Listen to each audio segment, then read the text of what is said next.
Hello guys, मैं Shahid Jupiter classes में एक बार फिर से आपका स्वागत करता हूं। तो आप बखूबी जानते हैं कि हम एमसीक्यूज़ की एक सीरीज़ लेकर के आ रहे हैं आपके लिए, ठीक है।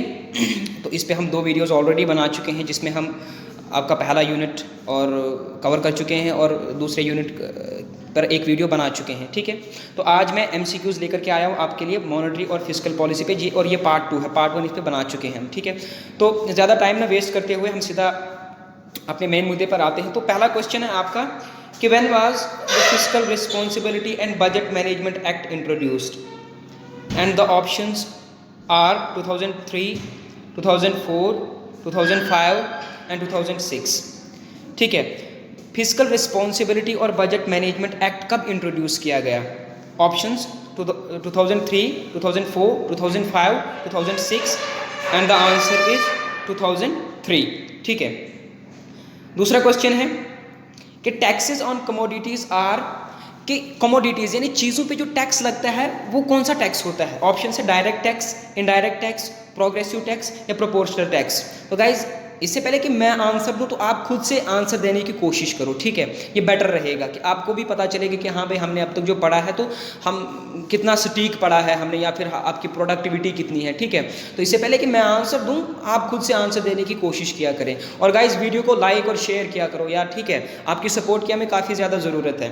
तो आपका सेकंड क्वेश्चन है कि taxes on commodities are direct taxes, indirect taxes, progressive taxes, proportional taxes and the answer is indirect taxes. That is commodities पे जो टैक्सेस लगते हैं वो इनडायरेक्ट टैक्सेस होते हैं। Indirect taxes means, indirect taxes वो टैक्सेस होते हैं जिनका बर्डन जो है शिफ्ट होता है, ठीक है। जिनका बर्डन जो है आप शिफ्ट कर पाते हो, यानी जिस पे इम्पोज होता है वो इसे पे नहीं करता है, बल्कि जिस पे इम्पोज नहीं होता है वो इसको पे करता है।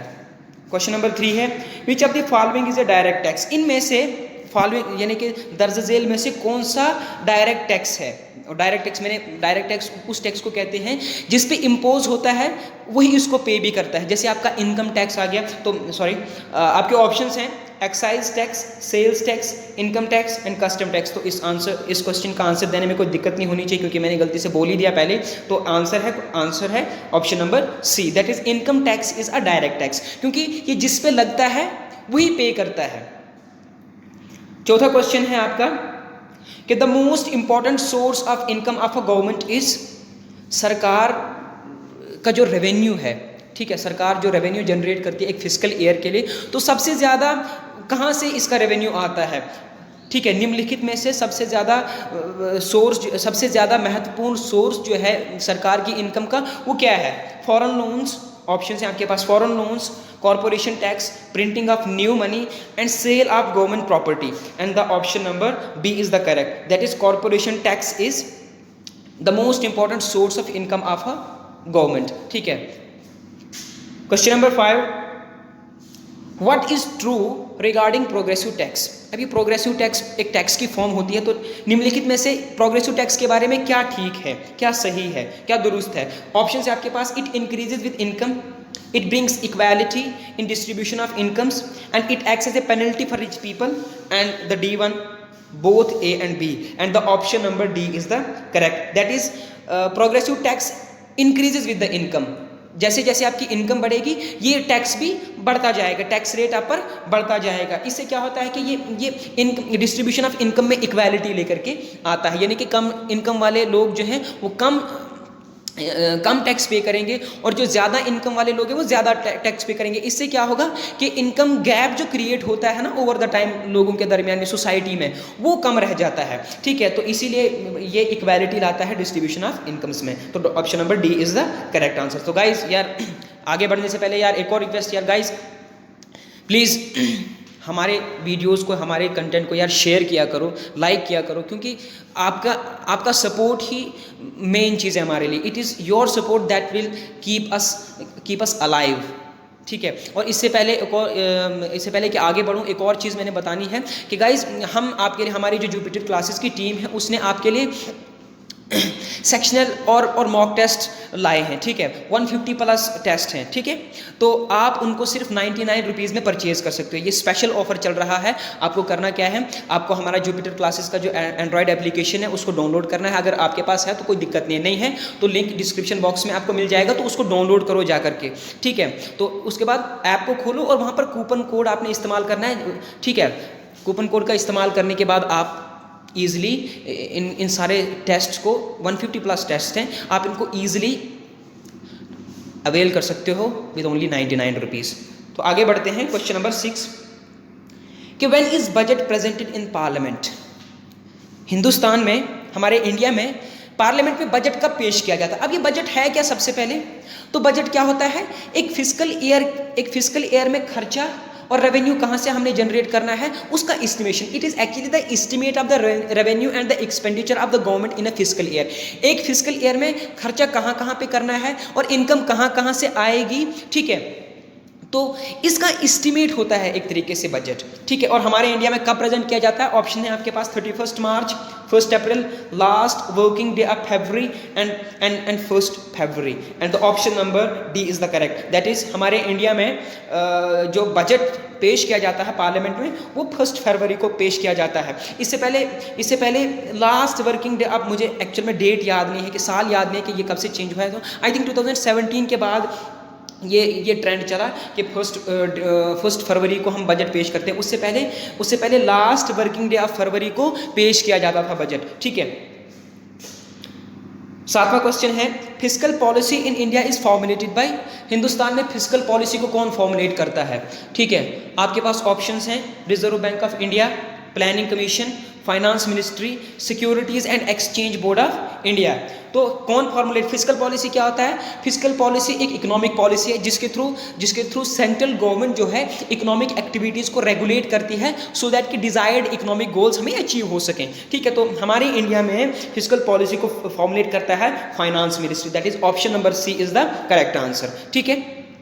नाउ क्वेश्चन नंबर 8, अगर हम क्वेश्चन नंबर 8 क्या है, if we deduct grants to states for the creation of the capital assets from revenue deficit we arrive at। अगर हम, क्या होता है कि सरकार क्या करती है, सरकार स्टेट्स को कुछ ग्रांट्स देती है, ठीक है। और सरकार के लिए सेंट्रल गवर्नमेंट स्टेट गवर्नमेंट को क्या करती है, कुछ ग्रांट्स देती है, पैसे देती है कैपिटल फॉर्मेशन के लिए, एसेट फॉर्मेशन के लिए, ठीक है।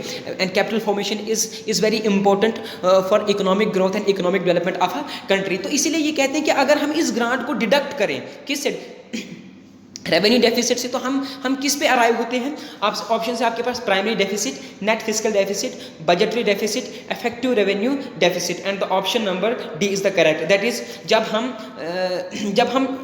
उन ग्रांट्स को डिडक्ट करते हैं डेफिसिट में, डेफिसिट तब होता है जब डेफिसिट, एक्चुअली रेवेन्यू डेफिसिट क्या होता है, जब खर्चा आपका ज़्यादा है और कमाई कम है तो आप रेवेन्यू डेफिसिट अकर कर रहे हैं। तो लेकिन अगर हम इस रेवेन्यू डेफिसिट से उन ग्रांट्स को निकाल देते हैं, जो उस पैसे को निकाल देते हैं या फिर उस खर्चे को हम निकाल देते हैं जो सरकार ने स्टेट्स पर किया है कैपिटल फॉर्मेशन के लिए, तो हम किस पे अराइव होते हैं, हमारे पास क्या निकल करके आता है, तो हमारे पास इफेक्टिव रेवेन्यू डेफिसिट निकल कर आता है। क्योंकि ये इसलिए इसको इफेक्टिव रेवेन्यू डेफिसिट इसलिए कहा जाता है क्योंकि ये ग्रांट जो है कैपिटल फॉर्मेशन के लिए दी गई है, and capital formation is the most important factor, या कैपिटल फॉर्मेशन ही जो है वो इकोनॉमिक ग्रोथ और इकोनॉमिक डेवलपमेंट में रोल प्ले करती है किसी भी इकोनॉमी में, ठीक है। क्वेश्चन नंबर 9 पे आते हैं हम। तो question number 9 is which one of the following is a capital receipt in government budget. इनमें से, निम्नलिखित में से गवर्नमेंट बजट की कैपिटल रिसीट कौन सी है। आपके पास ऑप्शंस हैं, interest receipts on loans given by the government to other parties, dividends and profits from public sector undertakings, borrowing of the government from public, income tax, and the option number C is the correct. That is, the borrowing of the government from public is the capital receipt in government budget. Okay, question number 10. Question number 10 is equality in a country can be best brought through। कहता है कि अगर एक country में या फिर एक economy में आपको लोगों के दरमियान में इक्वालिटी लानी है, इक्वालिटी इन द सेंस वो समाजी बराबरी नहीं जो हम पॉलिटिकल साइंस में पढ़ते हैं, बट यहाँ पे इनकम के उससे अगर देखा जाए कि इनकम इक्वालिटी कैसे लानी है, इनकम गैप जो है सोसाइटी में लोगों के दरमियान में उसको कम कैसे किया जाए। तो अब आपके पास ऑप्शन है कि हम क्या अडॉप्ट करें कि इक्वालिटी लाई जाए कंट्री में। तो आपके पास ऑप्शन है प्रोग्रेसिव टैक्सेशन, रेग्रेसिव एक्सपेंडिचर या none of the above, and the option number A is the correct answer. That is progressive taxation के थ्रू आप एक कंट्री में या फिर एक इकोनॉमी में लोगों के दरमियान जो इनकम गैप है उसको कम कर सकते हो, दैट इज इनकम इक्वालिटी आप क्रिएट कर सकते हो। Question number 11 is Fiscal Responsibility and Budget Management Act was passed to keep check on Fiscal Responsibility and Budget Management Act जो 2003 में पास किया गया था।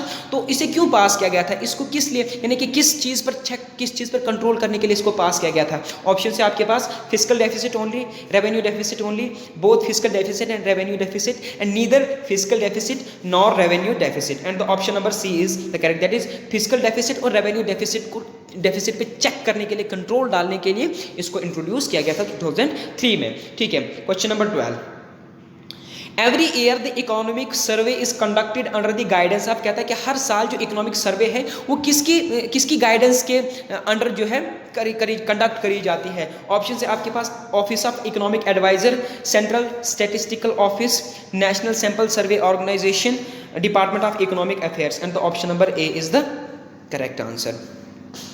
ठीक है, question number 13, companies pay corporate tax on their. अब ये क्या होता है कॉर्पोरेट टैक्स, जैसे मैंने कॉर्पोरेट टैक्स के एक फॉर्म है जो कंपनीज पे इंपोज किया जाता है। तो कंपनीज पे इंपोज तो किया जाता है, बट किस कंपनीज के किस चीज़ पे इंपोज किया जाता है। ऑप्शन है आपके पास कंपनीज की इनकम पे, या वो जो सेल प्रोसीड करती है, या कंपनी की इन्वेस्टमेंट पे, या फिर कंपनी की प्रोडक्शन पे। तो किस पे ये टैक्स लगाया जाता है, तो कंपनीज की इनकम पे। That is the option number A is gonna be correct. Okay, question number 14 है आपके पास the goods and services tax GST, ठीक है, विच वॉज इंट्रोड्यूस्ड इन 2017। तो GST जो 2017 में इंट्रोड्यूस किया हमारे इंडिया में, ठीक है, ये कौन से टैक्सेस को कवर करता है, यानी कि किन टैक्सेस की जगह पे इसको लाया गया है। तो आपके पास ऑप्शन है service tax, service and excise tax, value added tax, excise and service tax, and corporate tax, and the option number C is the correct. That is value added tax, excise tax या service tax को ये cover करता है। ठीक है, तो guys ये था हमारा आज का टॉपिक। यार वीडियो पसंद आया तो वीडियो को लाइक और शेयर करो, ठीक है, और साथ ही में चैनल को सब्सक्राइब करो। और अगर अब तक आपने हमारा जुपिटर क्लासेस का एप्लीकेशन, एंड्रॉइड एप्लीकेशन डाउनलोड नहीं किया तो यार उसको डाउनलोड करो, लिंक डिस्क्रिप्शन बॉक्स में मिल जाएगा। मिलते हैं नेक्स्ट वीडियो में, टिल देन टेक केयर।